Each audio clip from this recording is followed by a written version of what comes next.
It's so bad in California, they're moving to Mexico.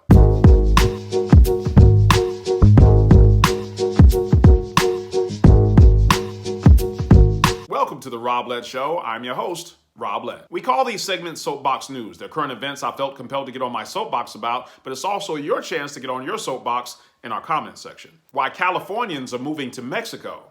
That's the focus of today's Soapbox News. Not a lot to unpack here today. In this episode, we're going to discuss Gavin's call to Florida, update your sales pitch, and the move to Mexico. But before we get started, I'd like you to go ahead and do a few things. First of all, like this video, subscribe to it. If you're on YouTube, to the upper right-hand corner, you'll see a bell. That's a notifications bell. Click it, and it'll notify you the next time we release a new show. If you're on Rumble, though, to the upper right-hand corner, you'll see a share button. Click it, and it'll share this video with a friend of yours who should have been here with us today. Go ahead and do all of those things that apply right now. We just completed season 2 of Soapbox News on the Rob Lett Show. If you're subscribed to my channel, you'll notice I always mention Rumble as a YouTube alternative. The reason why I do that is because a lot of people tell me they've subscribed to my channel, they've asked for notifications, and YouTube still doesn't notify them. If that's you, go to rumble.com and subscribe to my channel there. I'll put the link in the description. Thank you. I've discussed this in another show before, but if you haven't seen it, the governor of California, Gavin, made an ad antagonizing the citizens of another state. I urge all of you living in Florida to join the fight. Or join us in California, but we still believe in freedom. Freedom of speech, freedom to choose, freedom from hate, and the freedom to love. Don't let them take your freedom. When I saw this ad, I said, this has got to be the biggest waste of time and money I've seen in a while. What the heck does Florida have to do with your state? Nothing. So why advertise across state lines when your own state is in shambles? Was I too harsh in my assessment? Apparently not. No one from Florida is going to say, oh boy, I can't wait to move to California where they're running out of water. We have heat waves. And by the way, I'm not sure they're going to have power in 5 years. I'm not the only one who's thinking this. That's exactly how I felt for a long time. On my Facebook account, I made a post called Update Your Sales Pitch. I told the story about how I was in California for work once. A customer found out that I was from Georgia and he said, oh, cool. What do you like better, California or Georgia? Which was the wrong question to ask me, because I was going to be honest. I just smiled and said, I'm sorry, it's Georgia. It's Georgia by far. And I can't remember what he responded with, but in the middle of all that stuff that he said something about California and sunshine. I said, listen, 95% of the time you'll find me dressed in a pair of shorts and a t-shirt. I'd gladly accept the 5% of the time when it's cold in lieu of your earthquakes, mudslides, brush fires that burn down half the doggone neighborhood, $500,000 houses just to live in the hood, and gangs of shoplifters who won't be prosecuted as long as they steal less than $1,000. He smiled, but had no comment. Listen, I got family and friends who live in California. I'm not condemning the people who live there. I'm just saying, for the love of God, get a brand new sales pitch for the state of California. I'm just saying, out of 50 states, Californians sometimes act like they're the only ones who have a sun outside their window. And the state's moving statistics suggest that people are caring a whole lot less about their sunshine. More and more people must be agreeing with me because California's population growth has been declining for well over 30 years now. In fact, according to the United States Census Bureau, in 2021 alone, over 360,000 people left the state of California. Now, most of us have stories about Californians who've moved to our state and how it's affected our real estate prices. But one of the stories that isn't getting a lot of coverage is the rising number of Californians who are leaving the country altogether and moving to Mexico. The pandemic was one factor. Once Californians discovered that they could work remotely from home, some of them decided that they no longer needed a California residence since they no longer had to commute. They could now live in Mexico for cheaper and work remotely. Those who can't work from home remotely have decided to commute from Mexico daily. The rising cost of living in California being the biggest driving factor. California ranks number 2 in the country's most expensive states to live in. The median price range of a home in California is nearly $800,000. Only 25% of Californians could afford this price in the fourth quarter of 2021. I'll come back to this. Real estate agents in Baja, California said about half of the people coming in to buy property in Mexico are coming from California. I would say at least half are probably coming down from California. There's a lot of folks that have second homes down here, vacation homes and or rental properties down here that come from Southern California. It should come as no surprise that this massive influx of Californians moving into Mexico are driving up the real estate prices in Mexico and pricing many of the locals out of the market. In other words, California is now infecting Mexico with the same lack of affordable housing that California has. Not everyone who tries this move to California is successful, however. A good amount of the people that actually go and do this, try this, do return home within 90 days. Maybe your boss don't like this. Maybe your car registration don't like this.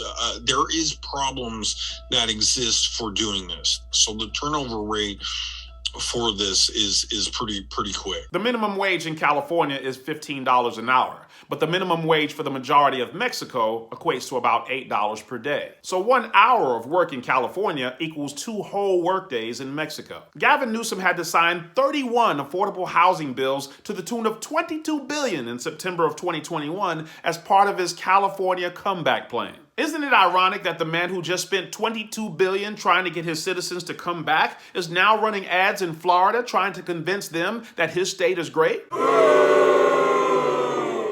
There are massive departures in the state's billionaires and tech companies that could reduce the local and state tax revenues. Just 1% of California's top income earners are responsible for 50% of all income tax revenue. Those income drops have the potential to affect a lot of government services. This episode was supposed to just be about Californians moving to Mexico, but it ended up being so much more than that. If you read what the data is implying, this is really a referendum on Democrat policies because people are voting with their feet. I don't know if Californians realize it, but much of the nation views California as kind of a communist lab within the United States. You know how scientists test their hypothesis in labs with mice? Except California tests their communist ideas on their citizens.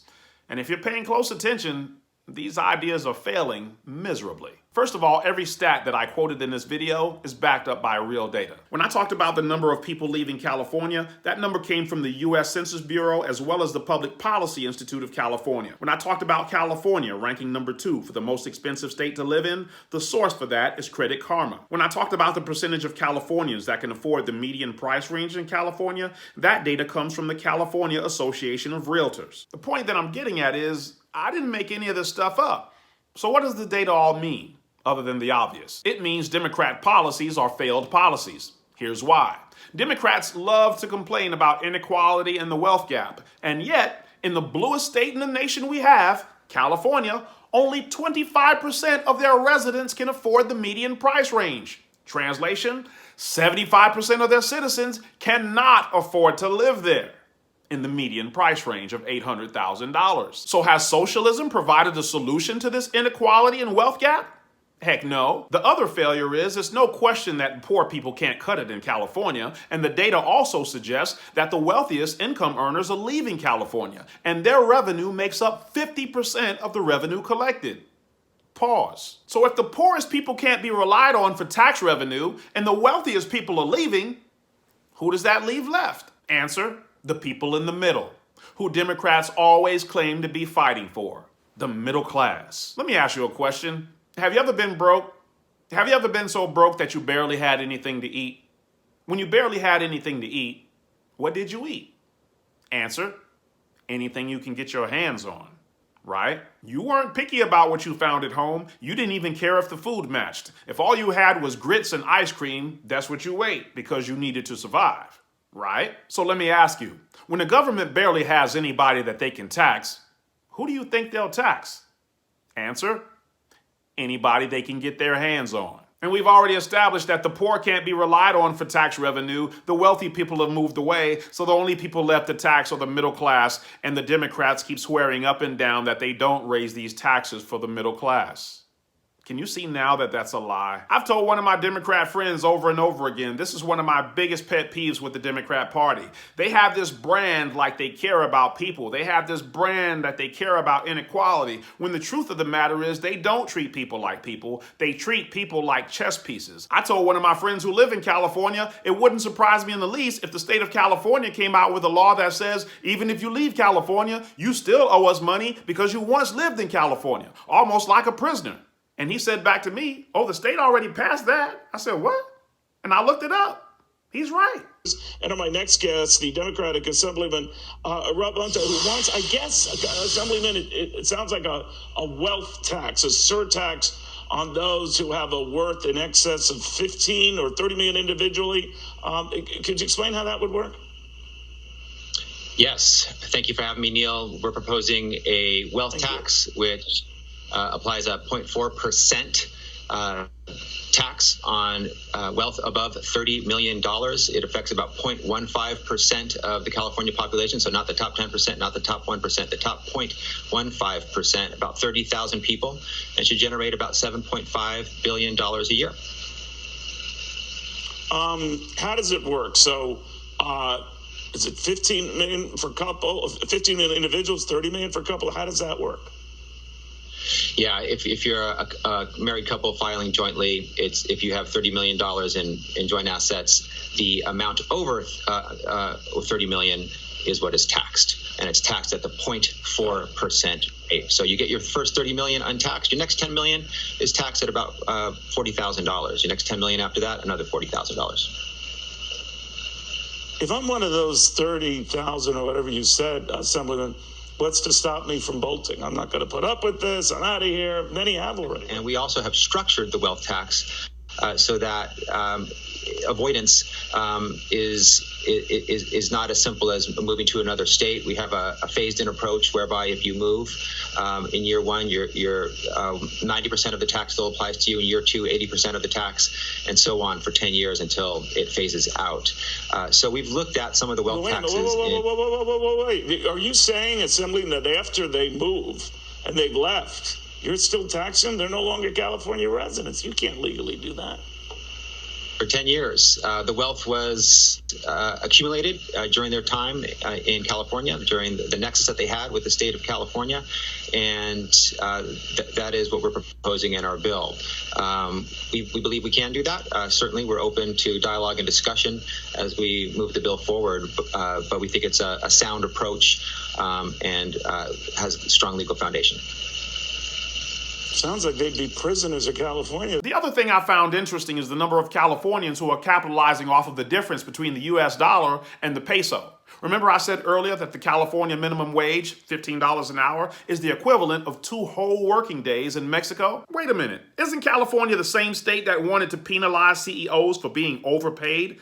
I think that was you. San Francisco will tax employers based on CEO pay ratio. San Francisco's Measure L, which passed with the overwhelming support of the voters, will be effective in 2022 for businesses operating in the city of San Francisco. Measure L, titled the Overpaid Executive Gross Receipts Tax, imposes an additional tax on gross receipts or payroll expenses of any business in which the chief executive officer, CEO, or highest paid managerial employee earns more than 100 times the median compensation of its employees. So you don't like it when those greedy business owners make more than their employees, but it's okay for you to sneak across the border and make more than most of the people who live in the country. Got it. Well, we'll never get it all, but in this episode, we discussed Gavin's call to Florida residents. We talked about the governor of California, Gavin Newsom's wasteful ad to the citizens of Florida, who are by most measures doing better than the citizens of California. Update your sales pitch. We talked about how this kind of elitism is typically the kind of talk you hear from Californians. Unfortunately, they seem to be confused about the fact that most people have numerous reasons for not wanting to live in California, despite their sunshine, the move to Mexico. Finally, we talked about why Californians are moving to Mexico. We talked about the effect the pandemic and remote work has had on Californians moving. We talked about the high cost of living being the biggest driving factor in California, so when Californians saw the opportunity to work remotely and possibly even leave the country, they jumped on it. But we said those who can't work remotely left also.